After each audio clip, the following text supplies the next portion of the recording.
நண்பர்கள் அனைவருக்கும் வணக்கம். இன்னைக்கு வந்து பார்த்தீங்கன்னா இன்டீரியர் புட்டியை எக்ஸ்டீரியரில் வைக்கலாமான்னு நிறையா பெயிண்ட் நண்பர்கள் வந்து இன்னைக்கு கமெண்டில் கேட்டிருந்தீங்க. அப்படி வைக்கக்கூடாது. இன்னைக்கு ஒரு அருமையான எக்ஸ்டீரியர் புட்டியை பற்றி இந்த வீடியோவில் தெளிவாக வந்து நம்ம வந்து விளக்கமாக சொல்ல போகிறோம். நம்ம சேனலை இதுவரைக்கும் லைக் பண்ணாதவங்க லைக் பண்ணிக்கோங்க, ஷேர் பண்ணிடுங்க, மறக்காமல் சேனலை சப்ஸ்கிரைப் பண்ணிக்கோங்க நண்பர்களே. பெல்லை ஹாலில் போட்டுக்கோங்க. தொடர்ந்து உங்களுக்கு பயனுள்ள வீடியோக்களை மட்டுமே நம்ம வந்து வீடியோவாக போட்டுக்கிட்டு இருக்கோம். இந்த மெட்டீரியல் வந்து எப்படி தரமாக இருக்குது, எப்படி வந்து இதை பண்ண போகிறோம் தெளிவாக வந்து இப்போ உங்களுக்கு விளக்கமாக சொல்கிறேன். வாங்க. பார்த்தீங்கன்னா 2 கிளாஸ் நம்ம தண்ணி எடுத்துருக்குறோம்.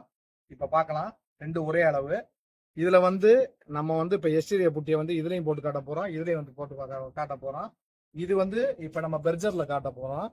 இது வந்து இன்னொரு கம்பெனியில் காட்ட போகிறோம். அது கம்பெனி நேம் வந்து நம்ம சொல்லலை, அதனால வந்து 2லையும் போட்டு காட்டுறேன் பாருங்க.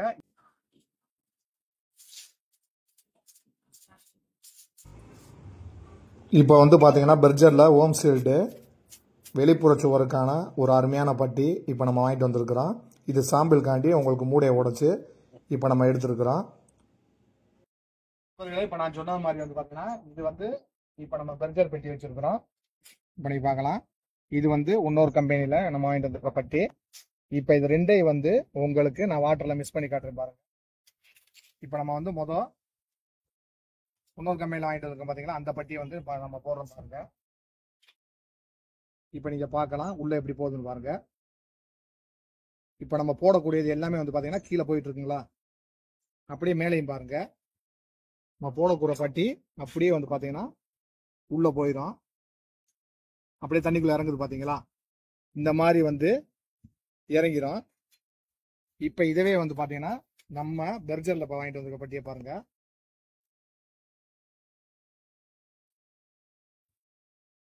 நீங்கள் கண் கூட பார்க்கலாம், தண்ணிக்குள்ளே இறங்க மாட்டேங்குது பார்த்தீங்களா. இப்போ நம்ம போட்ட பட்டியை நல்லா தெளிவாக பாருங்க. இப்போ நம்ம போட்டுக்கிட்டு பாருங்க, ஒரு ஒட்டு கூட உள்ளே இறங்காது பாருங்க நண்பர்களே. இதில் நான் போட அந்த பவுடரோட இதை பாருங்க எப்படி மிதக்குதுன்னு பாருங்க, எவ்வளோ வெயிட் ஏற்றிருக்கீங்கன்னு பாருங்க. மேலேயும் பாருங்க, இப்போ நம்ம எவ்வளோ பட்டி போட்டுக்கணும் பாருங்க. உங்களுக்கு இந்த பட்டி வந்து மிதக்கத்தான் செய்யும், கீழே இறங்காது. ஏன்னா நீங்க பார்க்கலாம் இப்போ மேலே எப்படி மிதக்குதுன்னு பாருங்க, தண்ணி எப்படி இருக்குன்னு பாருங்க. இந்த பட்டியை மேலே பாருங்க, மேலே கரையவே செய்யாது. இதே வந்து பக்கத்தில் பாருங்க, இந்த பட்டியில வந்து கீழே போயிடுச்சு, கீழே நீங்க பார்க்கலாம் இப்போ எவ்வளவுக்கு இருக்குன்னு பாருங்க. இது தண்ணியில மிதக்குது, இது மிதக்கல பாருங்க, அப்படியே அடியில போயிடுது பாருங்க. அப்ப சுவர்ல தண்ணி எப்படி ஈர அடிக்குன்னு பாருங்க. இந்த பட்டியில இதுல தண்ணி அடிக்காது. அதனால வந்து நம்ம வீட்டுல வந்து வெளிப்புற சுவர் பட்டி வைக்கும் போது ஈரமும் அடிக்காது, உங்களுக்கு வந்து வெடிப்பு வந்து உழுகாது. இது வந்து பாத்தீங்கன்னா தாமரை இலை மாதிரி தண்ணி வந்து இதுக்கு மேல ஒட்டாது. அதனாலதான் மெயினா வந்து உங்களுக்கு கிளாஸ்ல போட்டு மெயினா வந்து உங்களுக்கு இப்ப நான் காமிச்சிருக்கேன். இப்ப நம்ம இது வந்து பட்டி வைக்க போறோம். பட்டி வச்சுட்டு உங்களுக்கு தெளிவா காட்டுறேன். இவ்வளவு தெளிவான விஷயத்தை எந்த சேனல்லையுமே வந்து நீங்கள் பார்த்துருக்க முடியாது நண்பர்களே. நம்ம வந்து தெளிவான விஷயத்த மட்டும்தான் நம்ம சேனலில் வீடியோ போட்டுருக்கோம். வீடியோ நம்ம வந்து போடுறது பெரிய விஷயம் இல்லை நண்பர்களே. இப்போ உங்களுக்கு தெளிவாக வந்து நம்ம காட்டணுங்கிறதுக்கான் தான் இப்போ உங்களுக்கு வந்து இப்போ மொபைலில் வந்து பார்த்தீங்கன்னா டைமிங் செட் பண்ணியிருக்கிறேன். இந்த பட்டி வந்து பார்த்தீங்கன்னா கரைஞ்சி கீழே போயிருக்கு. இதில் வந்து பார்த்தீங்கன்னா பெர்ஜர் பட்டி நம்ம கலந்துருக்கோம். இந்த பவுடர் வந்து பார்த்தீங்கன்னா அப்படியே இருக்குது பாருங்கள். கீழேயும் வந்து பார்த்தீங்கன்னா கெட்டியாக நிற்கும். இதில் வந்து பவுடர் மிஸ் ஆகி தண்ணி வந்து பாருங்கள் வெள்ளையாக இருக்கும், அதில் தண்ணி மிஸ் ஆகிருக்காது. கிட்டத்தட்ட வந்து பார்த்தீங்கன்னா காலையில் 9 மணிக்கு போட்டிருக்கோம். ஈவினிங் வந்து பார்த்தீங்கன்னா நம்மளுக்கு 5 மணி வரைக்கும் உங்களுக்கு இதில் காமிச்சிருக்கேன் தெளிவாக. தண்ணி வந்து எங்கனையுமே வந்து உங்களுக்கு கரைஞ்சிருக்காது. இதில் கரைஞ்சிருக்கு பாருங்கள், இதில் கரையில பாருங்கள். அப்போ இந்த கிளாஸ்லேயே எப்படி இருக்குன்னா அப்போ பில்டிங்கில் எப்படி ஈர அடிக்காமல் இருக்குன்னு பாருங்கள். அந்த பட்டி தாமரை இலை போல் வந்து உங்களுக்கு பில்டிங்கை வந்து சேஃப்டியாக வந்து தண்ணி நிற்காமல் கட்டடத்தை வந்து பாதுகாக்குது. அதனால் வெளிப்புற சுவருக்கு நம்ம வாங்கிட்டு வந்திருக்க பெர்ஜரில் வந்து பார்த்திங்கன்னா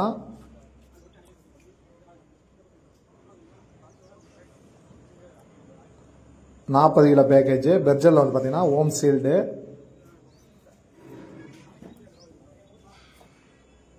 இது வந்து பார்த்தீங்கன்னா பின்னாடி எல்லாமே வந்து பார்த்தீங்கன்னா உங்களுக்கு டீட்டெயில் ஃபுல்லாக மென்ஷன் பண்ணியிருப்பாங்க. ஃபர்ஸ்ட் கோட் எப்படி பண்ணணும், செகண்ட் கோட் எத்தனை ஹவர்ஸ்க்கு அப்புறம் பண்ணணுங்கிறது.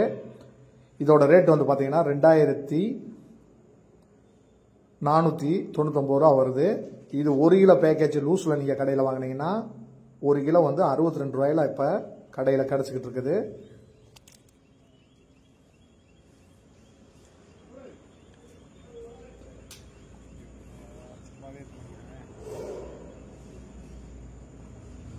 இப்போ இதை வந்து நம்ம ஓப்பன் பண்ணி இதை எப்படி மிஸ் பண்ண போகிறோம், இதை எப்படி மிஸ் பண்ணணுங்கிறது முதற்கொண்டு டீட்டெயிலாக வந்து நம்ம சொல்கிறோம். இப்போ நீங்கள் வந்து எப்பயும் போல் மூளையில் வந்து அந்த நூலை பிரிச்சுட்டு அப்படியே ஈஸியாக வந்து ஓப்பன் பண்ணிக்கிறலாம். 2 நூல் வரும், அதனால் வந்து ஓப்பன் பண்ணிவிட்டு எப்பயும் போல் பிளாஸ்டிக்கை நம்ம மடக்கிட்டு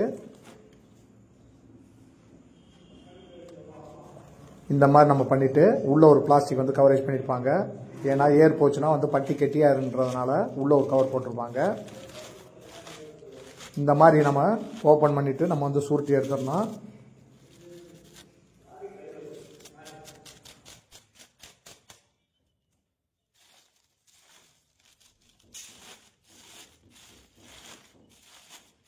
இப்போ பேக்கேஜ் ஓப்பன் பண்ணி இந்த பவுடர் எடுத்து காட்டுன்னு பாருங்கள், எவ்வளோ நைஸாக இருக்குன்னு பாருங்கள். பவுடர் வந்து பாருங்கள் எவ்வளோ நைஸாக இருக்குன்னு. இப்போ நம்ம தண்ணி வந்து எவ்வளோ வைக்கணும் வந்து பார்த்தீங்கன்னா இந்த பட்டிக்கு இப்போ 1 கிலோவுக்கு 350 மில்லி ஃபஸ்ட், அதாவது 350 மில்லி வந்து நம்ம தண்ணியில் கலக்கணும் 1 கிலோவுக்கு. ஏன்னா வாட்டர் அதுக்கு மேலே மிஸ் பண்ணிங்கன்னா பெயிண்ட் கவனத்துக்கு வந்து ஒரு சின்ன டிப்ஸு.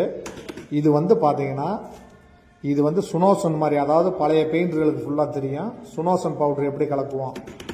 அந்த மாதிரி வந்து பார்த்தீங்கன்னா கொஞ்சம் கொஞ்சமாக பவுடர் போட்டு தான் நம்ம கலக்கணும். நீங்கள் விசாரம் நம்ம தண்ணி நிறையா வச்சுட்டு அதுக்கு மேலே வந்து நீங்கள் பவுடரை போட்டிங்கன்னா மேலே தண்ணி மட்டும் மேலே வந்துக்கிட்டே இருக்கும், பவுட்ரு அப்படியே நிற்கும். அதனால் வந்து பெயிண்டர் கவனமாக வந்து நான் சொன்ன மாதிரி வந்து பார்த்தீங்கன்னா 1 கிலோவுக்கு 350 மில்லி தண்ணி வச்சுக்கோங்க. இப்போ ஒரு 3 கிலோ போடுறீங்கன்னா 1 லிட்டரு வச்சுக்கோங்க. அந்த கணக்கில் நீங்கள் அப்படியே ஃபாலோ பண்ணிங்கன்னா இந்த பட்டியை வந்து கரைச்சிக்கலாம். இல்லை நீங்கள் தண்ணி நிறையா வச்சுட்டிங்கன்னா பெரிய சிக்கலாயிடும். என்னென்னு வந்து பார்த்தீங்கன்னா நீங்கள் மிஷினை போடனே அப்படியே வந்து பவுட்ரு பூரா வெளியே வந்துடும். அதனால தான் இதை மெயினாக வந்து நான் சொல்கிறேன். இப்போ நீங்கள் பார்க்கலாம் நம்ம பவுட்ரு எப்படி மேலே மதக்குதுன்னு பாருங்கள். இப்போ நம்ம பட்டியை வந்து மிஷினை ஆன் பண்ண போகிறோம். கையில் ஒட்ட மாட்டேங்குது பாருங்கள் பவுட்ரு. இப்போ தண்ணி மட்டும்தான் நம்ம கையில் ஒட்டுது. அப்போ இந்த பட்டியோட தரம் எப்படி இருக்குன்னு நீங்கள் பார்த்துக்குங்க. கையில் மிஸ் பண்ணாலும் மிஸ் ஆகாது. இப்போ நம்ம மிஷினை போட்டு அடிக்கிறோம் பாருங்கள். கொஞ்சம் கொஞ்சமாக வந்து நம்ம வந்து மெயினாக வந்து கொஞ்சம் கொஞ்சமாக வந்து நம்ம பவுட்ரு போட்டு கலக்கணும். இது பெரிய ரிஸ்கெலாம் இல்லை, நீங்கள் என்னடா அப்படின்னு நினச்சிடாதீங்க. இப்போ நம்ம மிஷினை போட்டு அடிச்சுட்டு இப்படி கலக்கும் போது ஈஸியாக இருக்கும். இல்லைன்னா வந்து சுனோசன் மாதிரி வந்து பார்த்தீங்கன்னா அப்பப்போ கெட்டியாகிட்டே இருக்கும். இப்போ நம்ம முத வந்து கலக்கும் போது மட்டும் இப்படி கலக்கினா போதும். அதுக்கப்புறம் வந்து பட்டி இரிக்க கொடுக்காது, பிரச்சனை இல்லை. வைக்கும் போது நம்மளுக்கு பிரச்சனை இல்லாமல் இருக்கும். இப்போ நம்ம மிஸ் பண்ணுற பாருங்க, புட்டி இல்லாமல் வந்து நம்ம இந்த மாதிரி மிக்ஸ் பண்ணிடணும்.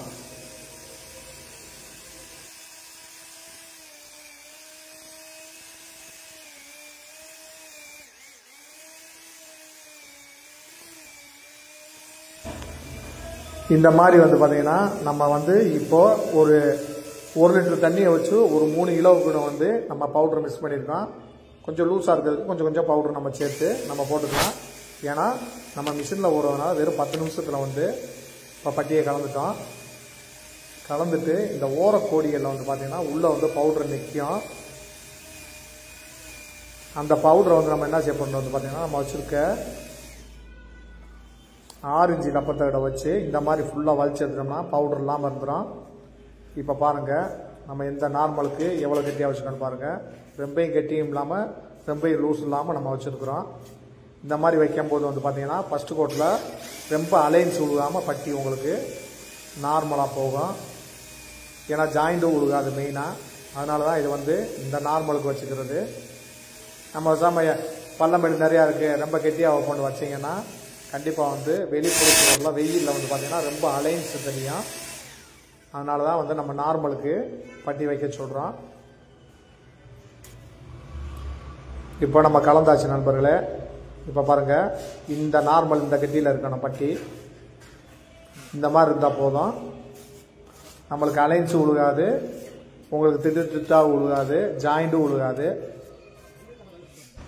ஃபஸ்ட்டு கோட் வந்து பார்த்தீங்கன்னா நம்ம வந்து நெட்டாக வைக்கணும்.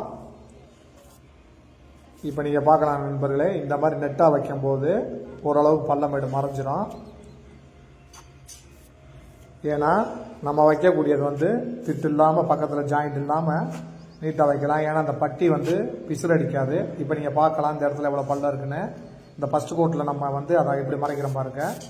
இந்த மாதிரி வைக்கும் போது அந்த பள்ளமேடு ஊரா முடிஞ்ச அளவுக்கு ஃபர்ஸ்ட் கோட்லேயே வந்து நம்ம லெவல் பண்ணிடணும். செகண்ட் கோட்டு எப்படிங்கிறத உங்களுக்கு நான் சொல்கிறேன். இப்போ வந்து பார்த்தீங்கன்னா இந்த நிலக்கொடியல்ல மூளையில் வந்து பார்த்தீங்கன்னா கொத்தனார் பூசும்போது கொஞ்சம் பள்ளங்கள் இருக்கும். அதை வந்து கொஞ்சம் கணை ஏற்றி நம்ம வந்து தகர வச்சு நிப்பாட்டி விட்டோம்னா செகண்ட் கோட் வந்து உங்களுக்கு ஒன்றும் மட்டம் கிடைக்கும். இந்த மாதிரி ஃபுல்லாக வந்து மெயினாக வந்து நிலக்கொடிகளில் ஏன் பல்ல உழுகுன்னு வந்து பார்த்தீங்கன்னா கொத்தனார் கரண்டியை போட்டு அழுத்தி பூசும் போது வந்து பார்த்தீங்கன்னா பல்ல உழுகும். ரெண்டாவது வந்து அந்த இடத்துல வந்து ப்ரெஷ்ஷை வச்சு சிமெண்ட் ஆட்டுவாங்க. அதனால் அதில் வந்து கண்டிப்பாக பள்ளம் இருக்கும். அந்த பள்ளத்தை வந்து முடிஞ்ச அளவுக்கு ஃபர்ஸ்ட் கோட்லேயே நம்ம லெவல் பார்த்து பட்டி பார்த்தோம்னா, ஏன்னா செகண்ட் கோட்டுங்கிறது வந்து மேலாகத்தான் பார்ப்போம் லேசாக.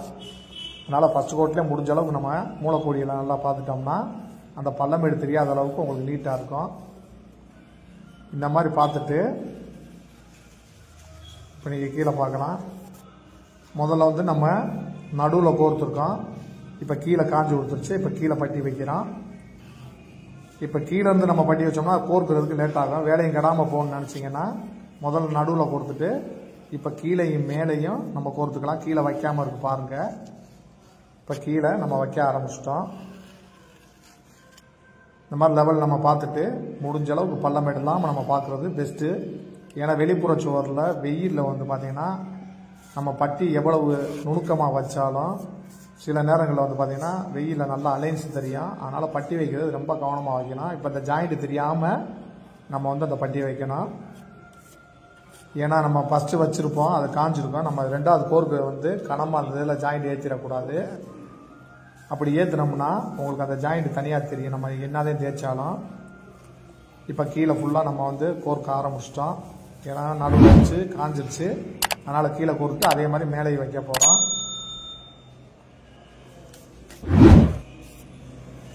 இந்த மாதிரி வைக்கும்போது அந்த மூலக்கொடிகளை பார்க்கலாம். நீங்கள் சின்ன சின்ன வந்து பள்ளம் வந்துருக்கும். அந்த பள்ளத்தை பூரா மட்டமாக முடிஞ்ச அளவு பார்த்துட்டோம்னா நம்மளுக்கு நல்லா மட்டம் கிடைக்கும். தகுடு வந்து மெயினாக வந்து வளைஞ்சிருக்கக்கூடாது. நம்ம வைக்கக்கூடிய 12 இன்ச் தகுடு. இப்போ ஃபஸ்ட்டு கோட்டு வச்சு நல்லா காஞ்சிருச்சு. இப்போ நீங்கள் பார்க்கலாம் நண்பர்களே. ஃபர்ஸ்ட் கோட் ஃபுல்லாகவே வந்து பார்த்தீங்கன்னா ட்ரை ஆகிடுச்சு. செகண்ட் கோட்டுக்கு அதே தான் நம்ம எப்பயும் போல தண்ணியை வைக்க போகிறோம். இப்போ செகண்ட் கோட்டு நம்ம ஆரம்பிச்சிட்டோம். ஏன்னா லென்த்தாக வீடியோ போட முடியாதுங்கிறதுனால உங்களுக்கு நான் வந்து செகண்ட் கோட்டை இப்போ ஸ்டார்ட்டாக காட்டுறேன். இப்போ செகண்ட் கோட்டு வந்து பார்த்தீங்கன்னா குறுக்க வைக்கணும். நீங்கள் தகுடை பார்க்கலாம். இந்த மாதிரி குறுக்க வைக்கும்போது அந்த கொஞ்சம் கொஞ்சம் இருந்த அலைன்ஸு கண்டிப்பாக வந்து அந்த பள்ளமேடும் மறைஞ்சிரும். இந்த மாதிரி மறைய வச்சுட்டு நம்ம ஃபுல்லாக செகண்ட் கோட்டு பார்த்துட்டு இப்போ பட்டியோட சைனிங்கை நீங்கள் பார்க்கலாம் எவ்வளோ சைனிங்கை இருக்குதுன்னு. ஏன் இந்த சைனிங்கை மெயினாக சொல்கிறேன்னா தண்ணி வந்து கட்டுறதுக்குள்ளே இறங்காது. இப்போ அதனால தான் வந்து உங்களுக்கு அந்த சைனிங்கை நான் காட்டுறேன் எவ்வளோ சைனிங்கை இருக்குன்னு பாருங்கள். இப்போ இந்த பட்டியோட கணத்தை பார்ப்போம் நண்பர்களே. இது வந்து பார்த்தீங்கன்னா 2 கோட்டுக்கு 1.5 mm வரைக்கும் நம்மளுக்கு கணம் கொடுக்கும். ஏன்னா ரொம்ப கணம் ஏற்றிடக்கூடாது வெளியே. இப்போ 1.5 mm வந்து நம்ம 2 கோட்டுக்கே 1.5 mm தான் வந்து கணம் ஏற்றிருக்கிறோம். அதே மாதிரி வந்து பார்த்தீங்கன்னா இந்த பட்டியோட தரத்தை சொல்கிறேன். 1 கிலோவுக்கு 2 கோட்டு வைக்கிறதுக்கு 15 ஸ்கொயர் ஃபீட் வந்து நம்மளுக்கு ஏரியா கவரேஜ் கிடைக்குது. முதல் நாள் வந்து பார்த்தீங்கன்னா ஃபர்ஸ்ட் கோட் வச்சுருந்தா இப்போ செகண்ட் கோட் வந்து 2வது நாள் வைக்கிறோம். ஏன்னா ஒரு நாள் வந்து இடைவெளி விடணும். கண்டிப்பாக பச்சென்னைக்கே வச்சிடக்கூடாது. அப்படி வச்சோம்னா அலைன்ஸ் வந்து உழுகும், காயாது. வீடியோவோட இதில் ஒரு காமிச்சிருந்தேன். இது வந்து இன்னொரு கம்பெனி நீங்கள் பார்க்கலாம். இதில் வந்து எப்படி இறங்கிருக்கு பாருங்கள் பட்டி. இது வந்து நம்ம பெர்ஜர் பட்டி. அப்படியே தண்ணியில் கரையாமல் பாருங்கள். அப்படியே கீழே வந்து அப்படியே மிதக்குது, மேலே மிதக்குது பாருங்கள். தண்ணியை நீங்கள் பியூராக பார்க்கலாம், இதையும் பார்க்கலாம்.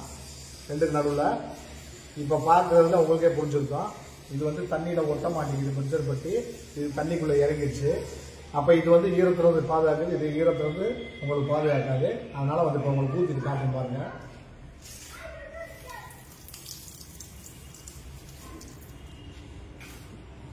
இப்போ இந்த பட்டியை பார்க்கலாம். இந்த வாங்க தண்ணிக்குள்ள இறங்கின பட்டி. இது இன்னொரு கம்பெனி நான் சொல்லியிருந்தேன் உங்களுக்கு ஏற்கனவே.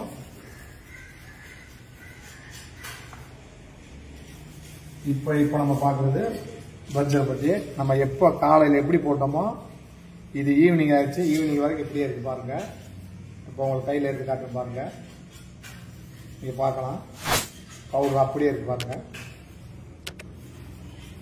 அப்படியே பாருங்க தண்ணியில் காலையில் நம்ம போட்டது சாயங்காலம் வரைக்கும் அப்படியே இருக்கு பாருங்க.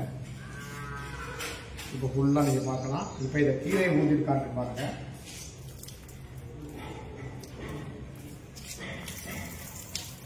இப்போ உள்ள கிடக்கிற பட்டியை எடுத்து காட்டு பாருங்க.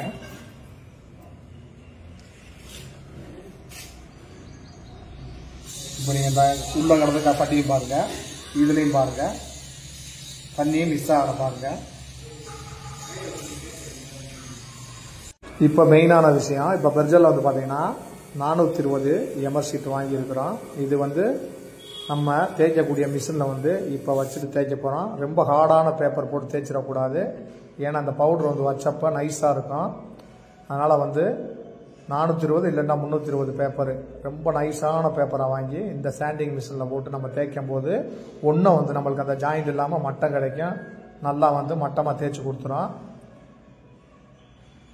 இதை வச்சு தேய்ச்சிட்டு அதுக்கப்புறம் வந்து பார்த்தீங்கன்னா இப்போ நீங்கள் பார்க்கலாம். இதில் வந்து எல்இடி பல்ப் இருக்குது. நல்லா வந்து மட்டமாக வச்சு ஒரே இடத்துல வந்து அழுத்தி பிடிச்சிடக்கூடாது. அப்போ மிஷின் வந்து நல்லா தேய்ச்சா அலைன்ஸ் ஆக்கி விட்டுரும். அதனால் வந்து நம்ம அந்தந்த ஏரியாவுக்கு ஏற்ற மாதிரி அந்த மட்டமாக வந்து இப்படி தேய்ச்சிடணும். ஒரே இடத்துல மிஷினை பிடிக்கக்கூடாது நண்பர்களே. இதை முடிச்சுட்டு நம்ம வழக்கம் போல் வந்து பார்த்திங்கன்னா கட்டுறதுக்கு நல்லா வந்து தண்ணி நினச்சி கழுவி விட்டுறணும். கழுவி விடும்போது அந்த டஸ்ட்டு இறங்கிடும், வெளியே வந்து அந்த கிராக்கும் விழுகாது. அதனால் வந்து இந்த மாதிரி ஃபுல்லாக குளிர தண்ணி நினச்சிட்டு அதுக்கப்புறம் நம்ம ப்ரைமர், எக்ஸ்டீரியர் ப்ரைமரு நம்ம எந்த கம்பெனி வேணாலும் வாங்கி அடிக்கலாம். ஆனால் கொஞ்சம் கிரிப் தன்மை அதிகமாக இருக்கிறது எக்ஸ்டீரியர் ப்ரைமராக வாங்கி பண்ணுங்க. ஏன்னா ப்ரைமர் வந்து மெயின். ஏன்னா இதுக்கு மேலே வந்து நீங்கள் 100 வருஷமாக இருந்தாலும் கலர் தான் பண்ணுவீங்க நண்பர்களே. அது எக்ஸ்டீரியர் ப்ரைமரை மெயினாக கவனமாக பார்த்து வாங்கி பண்ணணும். ஏன்னா இதுக்கு மேலே தொடர்ந்து நீங்கள் வந்து வீட்டுக்கு மேலே கலர் பண்ணிக்கிட்டே இருப்பீங்க. அப்போ அந்த ப்ரைமர் தான் வந்து உங்களுக்கு மதில் வந்து பாண்டு மாதிரி நிற்கும், வெடிக்க கூடாது. அதே மாதிரி வந்து பார்த்தீங்கன்னா தண்ணி கட்டுறதுல ப்ரைமர் வந்து கண்ட்ரோல் பண்ணுது, பட்டியும் கண்ட்ரோல் பண்ணிடும். இப்போ ப்ரைமர் நண்பர்களே, இந்த வீடியோ வந்து உங்களுக்கு பயனுள்ள வீடியோவாக இருக்குன்னு நான் நம்புகிறேன். இதே மாதிரி வந்து பார்த்தீங்கன்னா வீடு கட்டியிருப்பீங்க, பெயிண்ட் சம்மந்தமான அனைத்து வீடியோவுமே வந்து பார்த்தீங்கன்னா பாலிஷாக இருந்தாலும் சரி, பெயிண்டிங் ஒர்க்காக இருந்தாலும் சரி, அதே மாதிரி வந்து பார்த்தீங்கன்னா ஸ்ட்ரெச்சர் ஒர்க்கு எல்லாமே வந்து நம்ம சேனலில் வந்து வீடியோவாக உங்களுக்கு போட்டுட்ருக்கோம். நம்ம சேனலை வந்து லைக் பண்ணிக்கோங்க, ஷேர் பண்ணிடுங்க, மறந்துடாமல் வெளில காலில் போட்டுருங்க. அப்போ தான் நம்ம மேலும் மேலும் நம்ம போடக்கூடிய ஒவ்வொரு வீடியோவும் உங்களுக்கு நோட்டிஃபிகேஷன் வந்துட்டே இருக்கு நண்பர்களே. இதே போல் இன்னொரு வீடியோவில் சந்திக்கும் வரை உங்களிடம் இருந்து விடைபெறுவது சமன்.